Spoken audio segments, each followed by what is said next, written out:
In today's video, I'm going to teach you how to create a masking effect in Canva. Whether you're a beginner or more experienced with Canva, this tutorial will walk you through the process step by step to achieve a professional looking result, all in just 5 minutes. First off, let's open Canva. It's important to have a Canva account ready, so just log in if you haven't already. Once you're in, it's time to create a new design. You can do this by clicking on the Create a Design button at the top right of the screen.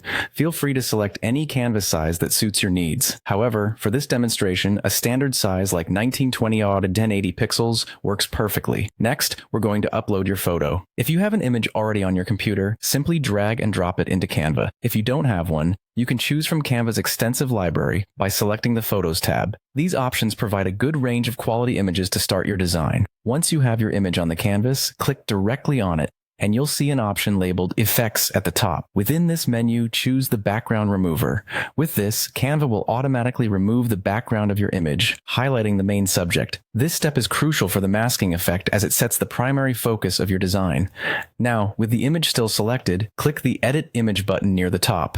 In the options that appear, locate and select duotone. This handy little feature allows us to change the color tones of our image, helping to create that unique mask overlay look. In the duotone section, change both the highlights and shadow settings to white. Doing this softens the image and gives us a basic mask layer to work with. You'll begin to notice how the image starts to stand out on a neutral background. Next, navigate to the Elements tab and add a square to your design. This is going to act as our background, so size it up to fit the entire canvas space, right behind your primary image. Once the square is in place as your backdrop, save the image by downloading it as a PNG. This file type is essential as it supports transparent backgrounds, which we'll use momentarily. Re-upload the downloaded PNG back into Canva. This might seem repetitive, but it's an integral part of the masking process. Once uploaded, click on Remove Background once again.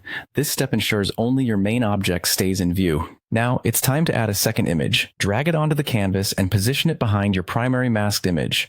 This will complete the desired masking effect, where the secondary image provides an interesting background or theme. After finalizing your design and ensuring everything looks just right, it's time to download your creation. Select the PNG format to maintain quality and transparency features, preserving the intricate details of your mask effect. And there you have it. With these steps, you've learned how to create a captivating masking effect in Canva. Thanks for watching and happy designing.